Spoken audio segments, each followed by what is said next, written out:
continue. Okay, let's just get exactly to the point. Everybody, give him a Canadian welcome for the Stone Temple Pilots.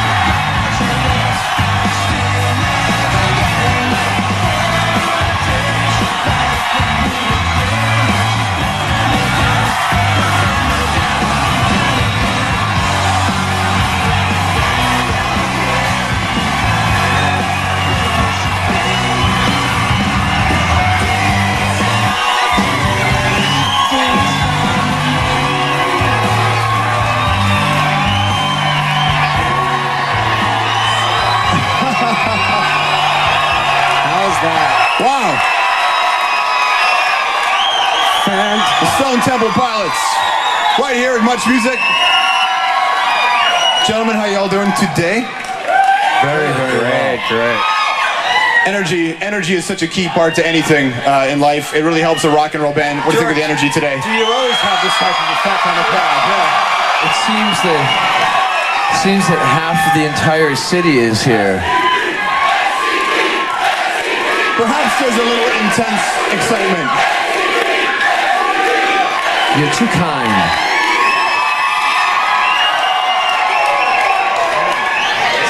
It's really, I speak on behalf of the whole band.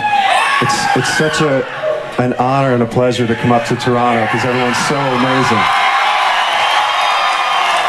The crowd is so excited about seeing you guys here, and one of the reasons is because, I mean, you've got the new record, and the previous record has got this excitement bubbling, where people are just looking for a band that plays rock and roll music, not just on record, but on stage as well. And there seems to be a revitalization within the band itself that seems like you're having so much fun, which seems to be different than it might have been a few years ago.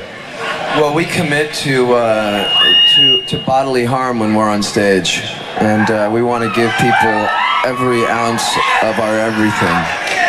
Which is so much better to do it on stage as opposed to carry it out in one's life. When you see people who are so devoted to what you do and to the Stone Temple Pilots' career, you know, I mean, do you feel emotional about it? Because it's beyond a band with a record now. It's very emotional, man. You know, this is really all we have in life is each other, and this is what we do, and it's something that we just aspire to do since we were wee boys. Yeah, and to be able to do it at this same level, you know, I mean, there are so few bands that actually, in the modern times, have the ability to actually have a career that spans beyond one single or one album, and for us to have 5 albums, you know, under our belt, and to still have such beautiful and adoring music fans that follow us. We love you so much, man. Love you guys. Now, is that because of the industry, because of the market, or because the other bands suck at what they do? No, I don't think it's that at all. I think that we always had a real complete idea and a complete goal as to what we wanted to achieve as a band musically once we started making records, and that was to have a real career that spanned, you know, something like 10 albums, you know. And it's great to be the flavor of the month, but it's even better to be something that a band that leaves an indelible mark on the face of music, which we hope to be. Amen. Amen. So you reach the stage, you have these albums, you play these tours. Obviously, there's an enjoyment level with the new record, Shangri-La. You hear Shangri-La, you know, you think of the place you can go and be forever young. In the movie where things always are better, and then you hear Shangri-La, and then you think, well, you can always be young watching the Flintstones as well. And then we think about the place in Malibu where you recorded the record. Is the energy of that place, is that what's made this album sound, because even when you're talking about darker lyrics, you're happy. Well, you know, I think that on this record, you know, we knew what we wanted to undertake, and we knew the goal that we wanted to, you know, the goal that we set for ourselves and the standard that we set for ourselves. We really raised the bar even higher for, you know, for making records and living all in a house and living there, writing there, recording there, demoing there. All of that, you know, it enabled us to really be people and to be creative artists and not be worried about distractions of, you know, getting to and from the studio, and just allowed us to let our freak flag fly. Was this a new feeling? Was this completely new for you this time around, to feel this way, doing the record? I think it was a different process of going about doing the record. We kind of went about things a little differently, and we kind of you know, had the vibe from performing last year to carry us through, and we just had a really good feeling among the four of us. We had a lot of lines of communication open, and it just kind of carried that into this record. George, you're just gonna have to drop by the next time we do it. Well, man. maybe I'll have to. All right then. Perhaps an invite And you next all time. are welcome aboard too. We play a lot of tennis when we make records, so make sure you come wearing your tennis skirt. You do that in athletics, keeping you guys going? I'll suck so bad. I gotta say, this is a real treat because this is the most I've heard my brother Dean talk on stage. So.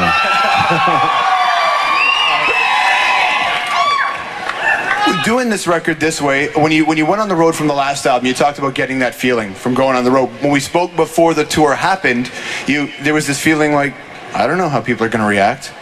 It's been a few years. There's been so much. How will people react? Were you surprised by the reaction, and how did that change your outlook this time around? Surprised until the first night, and then it's amazing how it comes back so quickly. 2 years, 2 songs, and it's all back. You know,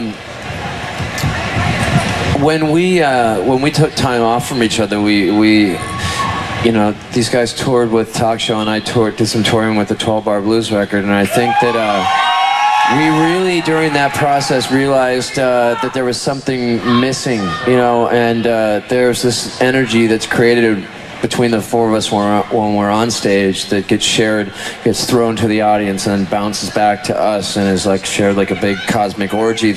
We were unable to get that without the four of us being together. So when we started touring number 4, it was like that we understood what it was that our fans had been missing so much, because we were missing it as well. I love you. I love you too. I love you too. I love you. You didn't say anything, Eric. You don't love him. They know I love them, and now Dean's gonna show it. Okay, here we go. There was 2 kisses on that one. There were 2. I got to do that. You didn't. It's so hard to keep a relationship together with all the distractions in this world. Especially with kisses like that. How do you keep a relationship together? Eric's gonna have a resentment now when he goes back to his room that he wasn't involved in that.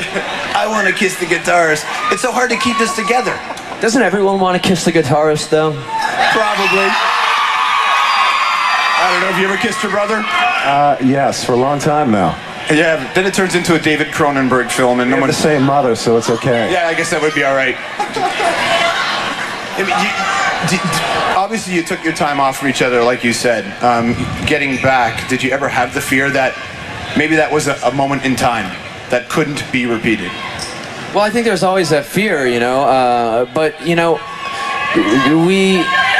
we took time off because we needed to preserve the relationship that we had, and if we would have forced ourselves to be back in a room at a time when we absolutely did not know how to communicate together, it would have killed the band. And you know, so things just happened naturally. Things happened when they were supposed to happen, and I kind of believe that's the way things in most things in life actually happen, is when they're supposed to. We'll carry on the conversation. Stone Temple Pilots live and much here, rocking the lot. Let's go to the crowd and talk to them again. The energy with the audience is bananas. Laura and Vanessa here are just bubbling over with energy. What do you want to say to the guys? I want to say I loved you for like ever, and STP rocked, and I love you, Scott, and I want you to dedicate a song to me. That would be Vanessa. That would be Vanessa. Okay. Not only are we going to be interacting with the audience here, we want you guys at home to interact with us through phone, fax, email, and later on in the show, Stone Temple Pilots are going to be performing live on the stage. Let's stick around right now. We're going to take a short break right here with a Live Up Much with STP Continues.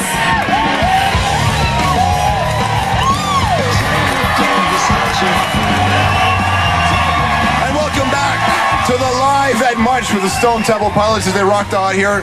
Muchmusic headquarters in downtown Toronto. The band will be performing for you. A little bit later on, we'll also take the phones, the fax, the emails, and all those things so you can take part in at home. The band is here on stage. We are talking about the new album, Shangri-La. The evolution of this band seems to be that it is more literal in a lot of elements in this record. I mean, sometimes I hear you just saying it like it is.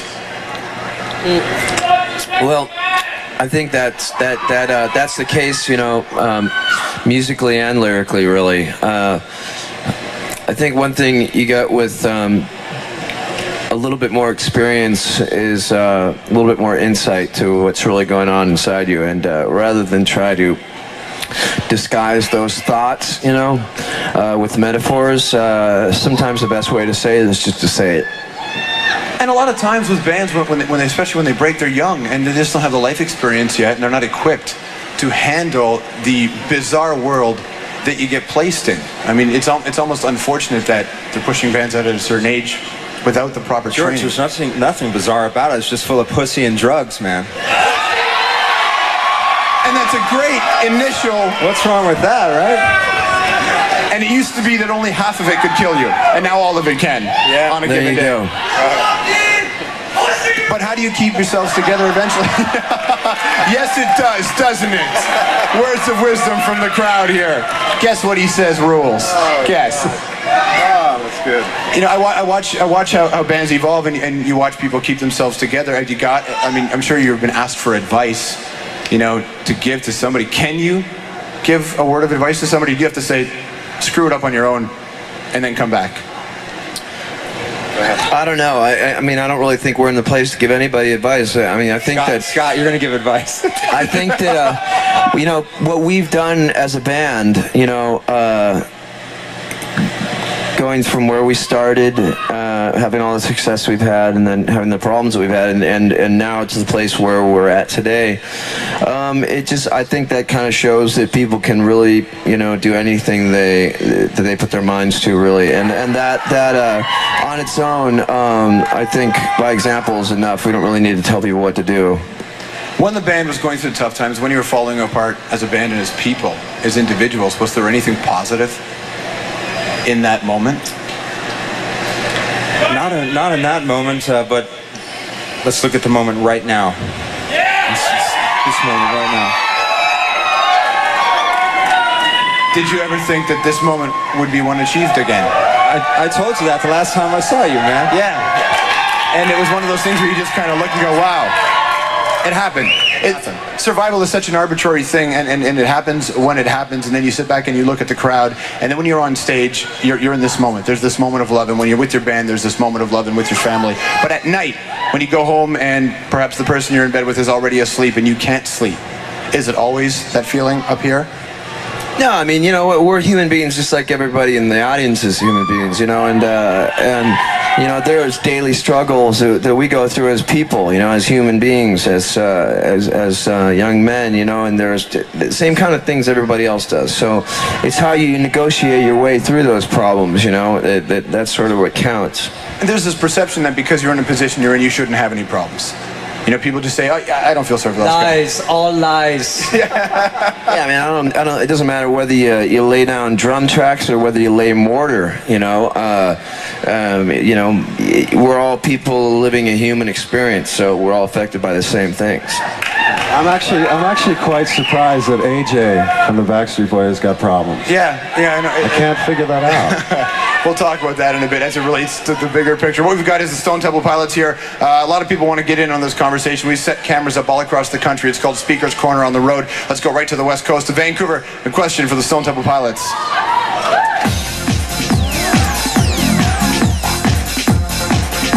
My name's Kellen. I'm from Vancouver, and I was wondering, in your video for Days of the Week, you portray regular people, and I was wondering if you guys ever wish you could be those regular people in the videos. Goes back to what you said. Well, I mean, yeah, we are regular people, and in the video we also get to live out our fantasies and be astronauts, like superheroes, and I guess we get to do that as well in our life. So. Yeah, you know, we're just about as dull as you get, and you know the motto is everything in moderation, even moderation. So. There you go. Words to live by, Stone Temple Pilots. Let's go back out to the crowd here in the Muchmusic parking lot. Now, McGinny, what's going on? Hey, the crowd is going a little hectic. So what we want to do throughout the whole show, want to move around the crowd, talk to some of the fans, and we've got a fan here, Rob from Barrie. What's your question? Well, Scott, I know that Shangri-La is dedicated to your wife and your son. I was wondering in the song Wonderful if it's a metaphor for saying goodbye to the life that was, the life that is gone, and really a transition to the new one that you've taken on, being a husband and a father. Well, you know what? That song really is just, it's a love song from the perspective of my morbid mind. That's all. Thank you very much for the question. We also got an email question in for Stone Temple Pilots. It says, "Dear guys, is there any truth to the rumor that SDP also produced a documentary alongside Shangri-La?" And also they heard that originally you were supposed to be a double album, and would any of those extra songs, if there are any, appear as outtakes, B-sides, or something else? Yeah, we got a few things up our sleeve. We tracked about 20 songs on this outing, and we have some really more sort of beautiful, ethereal songs that we kind of tapped into that we'll be turning you guys onto here shortly. Was that a matter of these songs didn't fit into what you're doing now, or that they deserve a separate place? No, it's like, you know, on this album there's 13 songs, and that's the most material that we've ever put on a record. And, you know, in the middle section of the album, really, we kind of delve into that area and dive into it, you know, head first. I think that, you know, there's a lot of other material like that, like Dean was saying, and rather than, you know, put out a double record where a lot of people might have the problem, you know, forking out $25 for a body of work like that. Why not save those songs that fit nicely into a similar theme and put them out as something kind of special you know, in a short, sometime in the future, in a short period of time. How about a documentary? Was there any truth to that rumor? Yeah, we did make a documentary. We filmed it all. There's miles and miles and miles of film, so it's just a matter of going through it all. There you go. Piecing it together and deciding how to put it out. Cool. Somewhere, it's kind of a cross between Rattle and Hum and A Hard Day's Night. That's a pretty good cross, even if you get right down the middle. A good buddy of mine, Jeff, once said that nobody ever wrote an album called The Kids Want to Talk. It's called The Kids Want to Rock, and there will be live performance from the Stone Temple Pilots on this very stage. More conversation as well. Stick around.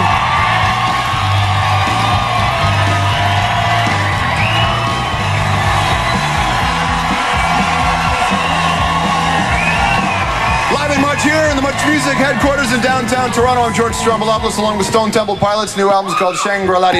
The band will be performing here in just a bit. We also have all the other ways for you to get involved. I want to start just by this. You'd mentioned AJ, and I don't want to talk about the specifics of them, but what caught me off guard with AJ from the Backstreet Boys and the Rehab was that they've already rescheduled the tour, and it's August the 7th. So he doesn't even get 28 days like Sandra Bullock did in the movies. They rescheduled it so quickly. And if this guy's got a problem, is that even remotely fair? Or is just the pressures of this industry going to destroy somebody like that? I don't know. I have no idea. I don't know him. I know he has a cover band that plays some of our songs. How does that make you feel? I gotta go pee. Well, their silence has spoken for them. And I just find it interesting that the support doesn't seem to be there all the time in this industry. Your fans will support you. It seems like fans will support people through their worst times. But the people in your closest circle don't. Did you ever get that feeling? I don't know, but it's awfully perfectly acceptable for Jack Nicholson to do 1.5 grams of blow every night. Why is that? Why is there a difference? I don't know. Is there a crazy unfair, is there a double standard for people in music, you think? You know where the fair is? It's in Pomona, California. Yeah, that's where well, that would be the fairness in the life. The Stone Temple Pilots are here. More performers coming up in just a bit. How do you choose from all the songs? When we saw you play last time, you had so many. You get the impression that it's almost impossible to put together a set list for you. It is hard to, actually, because, you know, I think from Core all the way through Shangri-La counting, we got like 15 hit songs that we've put out, and And then we have, you know, various album tracks that have become favorites, you know, with our fans, and very necessary songs for us to play live as well that we never released as singles. And then there's always, we have to add in a few obscure tracks that our hardcore fans know, and so it's difficult to pick a set list. And we were actually talking before we embark on the world tour that we will be going on starting this August. We've decided that the only way to be fair to all the music is to come up with 3 different set lists and sort of rotate them, so that way you know, somebody who has seen more than one show, because some people follow us around for a while and go to see a lot of the shows, and they'll see a different show, you know, they'll see different songs played, and just to give a little bit of a variety. Now, you made your way to Toronto here. There's a lot of cities, obviously, you can't hit every single one, but people want to participate, especially in a broadcast like this. Let's go to Peterborough, Ontario. Michael's on the phone. Michael's got a question for the Stone Temple Pilots. Hey, first I want to say you guys rock. You guys are amazing. Thank you. Thank you. No, Rob, I was just wondering, what other bands around right now would you consider in the same genre as yourself? Geez, that's really hard, because we're always changing.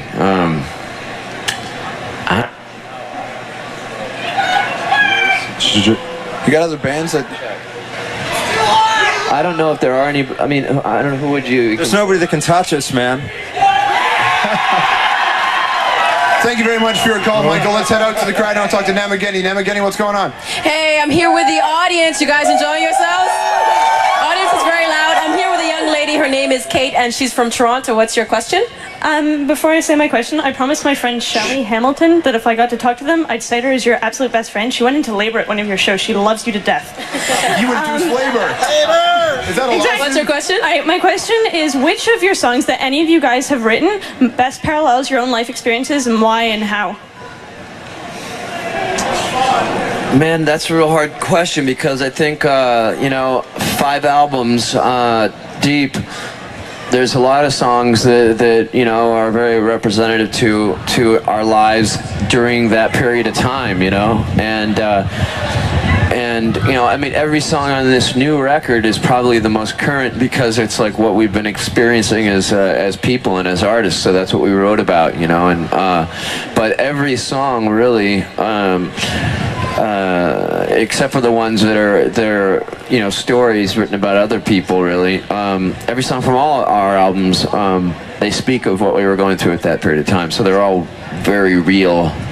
And if they're real and they're personal, is it a weird feeling when someone walks up to you and says, dude, I can really relate to that song, I really relate to those lyrics, when you know it's about something that you lived, you guys lived? No, you know, it's no different than us being fans of music and relating to other artists that we grew up with and really respect. It's kind of a common thing, but yeah, it really means a lot when someone comes up and says that. Cool. Well, let's head all the way over to the East Coast now, the other side of this country, for another Speaker's Corner on the road. Let's go to Halifax. What's going on? Halifax.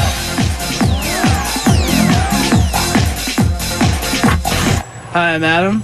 I'm Ian. Emily.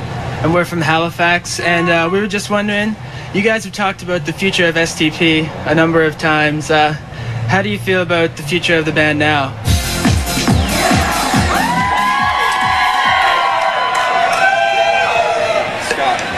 We're all on a very healthy diet of Wheaties, and we're all feeling very good and very on top of our game, and we love each other more than ever. But there's really nothing more important, you know, there really is no future if there's not a right now. So right now we're in front of about 4,000 people, and we're about to get naked on the stage. And right now everybody's so psyched for live Stone Temple Pilots. They will be performing here. More of that in conversation. Stick around. As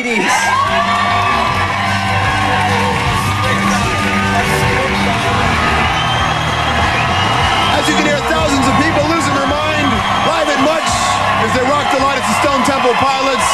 They will be performing live for you right here. I know everybody in the crowd is totally psyched. Now there is some passion and some intensity.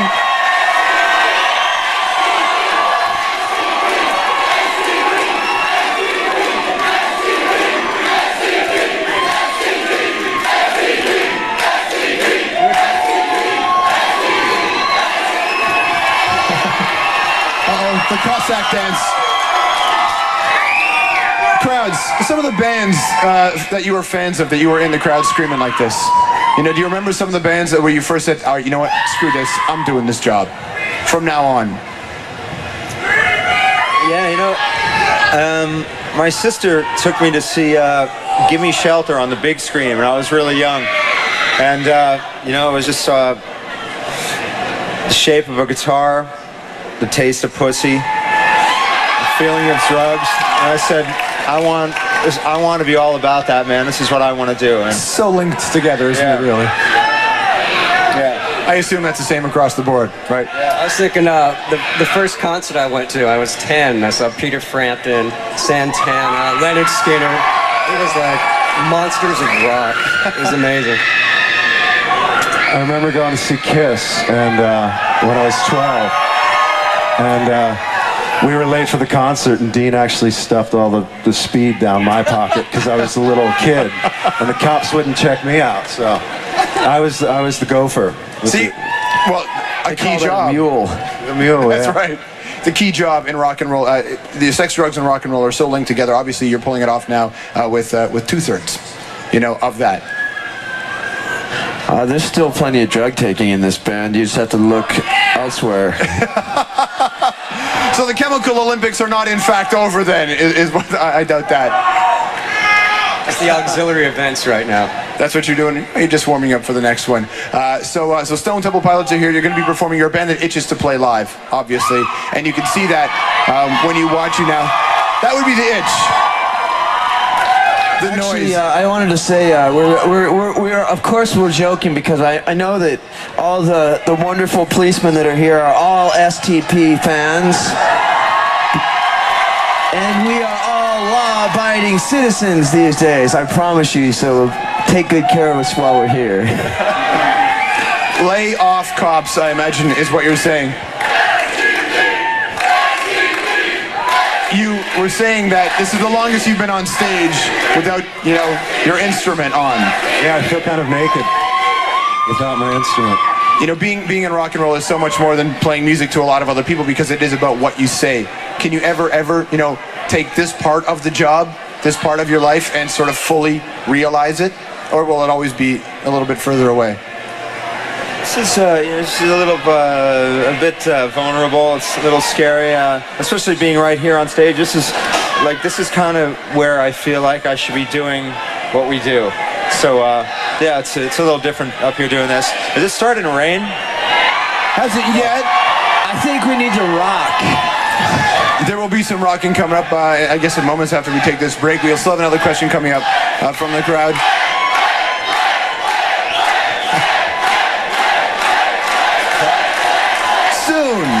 Soon, everybody, STP will play for you. It will happen. Now, in that crowd where all the noise is, some people do want to talk to you. Nam again, he's out there. Nam, what's going on out there today? You know what? Even though it's raining, the audience is still full of energy. Lots of intelligent questions.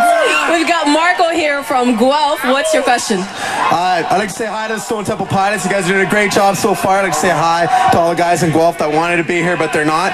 My question is, why do you guys think people see you guys as the saviors of rock and roll? Because we are.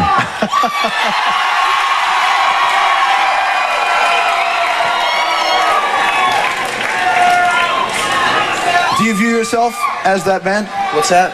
Do you view yourself as that band, the band who sort of brought back the life into rock and roll? Trying to maintain a healthy contribution to music and always be humble in the face of music and just, you know, contribute what we can. Like I said, we're big fans of music. That's what leads to the next email question that we have here. And this question comes from Trisha and Lisa in Kincardine, Ontario. And their email for the guys in STP are, you've been called one of the, quote, best bands to see live. They agree with you. What do you bring to a live performance that makes it so different, that perhaps makes it harder for other bands to compare? We bring everything we got. Give it all. Yeah, you know, I feel that if we haven't pissed and bled and bruised one another, we haven't done our job. And, you know, let's face it, people didn't go to see Evel Knievel make the jump, man. That's true. So we kind of dig bringing that element of danger to the stage. Do you think there's a lot of danger left in it? Because it seems music and rock and roll, they rolled the curtains up and all the shadows went away. They what? They rolled the curtains up and it seems a lot of the shadows went away from rock and roll. Is there that element of danger aside from what you guys are doing? Do you see bands? Sit tight, man. Put your seatbelt on. Do you have contemporaries? Do you have other bands that you believe in when you see them live? Well, you know what? I think we're... Scott, I mean, when Scott got to see U2 a couple weeks ago, and it was really like you came back from that. It was like a religious experience. Yeah, it was truly like seeing the Dalai Lama speak, or like what it must have been like to see like John F. Kennedy speak or something. It was very enlightening. But then again, on the other side of things, we're not easily impressed. We're not easily impressed by ourselves either. We have very high standards, and if we don't meet those standards, then we feel like we've let ourselves down. But every once in a while, you happen upon a nugget, a little gold nugget. And when we were on tour with the Chili Peppers last summer, we were in Portland, Oregon, and there was the North by Northwest music festival going on there, which is like an indie music. It's like South by Southwest, the counterpart. And we just happened to stumble upon this little divey club where a little unknown band who was about to put out their major label debut record played a show and changed my faith in rock and roll again. That band was called At the Drive-In, and they do that thing. They fill that hole that inside me that great music can fill. Now with that band, Thurston from Sonic Youth made a phone call to Mike D of the Beastie Boys and said, go see them now. What's the intangible? What's the thing in At the Drive-In? Because they've had to take time off now because... Well, the reason why they call it an intangible is because you can't put your finger on it, I mean, if you can define something really easily, then it's probably not all that great, when it comes to art, anyway. And I think the things that are not easily definable are the things that are, quite amazing. Is there something in those bands that makes you feel a little competitive? That you say to yourself, all right, hold on. Yeah, that's good. But wait till we get on stage. So I think it's those bands that kind of keep it fresh, and give you some little inspiration to, things are still going along at a good pace. Inspiration seems to be, something that makes everything so much better in a song because you're writing about something. We were talking about the literal, saying things more honest. A song, Too Cool Queenie. When I hear it, I'm wondering, is it about somebody in particular or is it about a combination of people? It could be about anybody, really. I mean, a lot's been said on it already, and the album's only been out for a couple of weeks. But I mean, shit, it could be about anybody, really. It could be about Yoko Ono. Who knows? So the moment everybody's been waiting for is this. When we come back, live performance from the Stone Temple Pilots.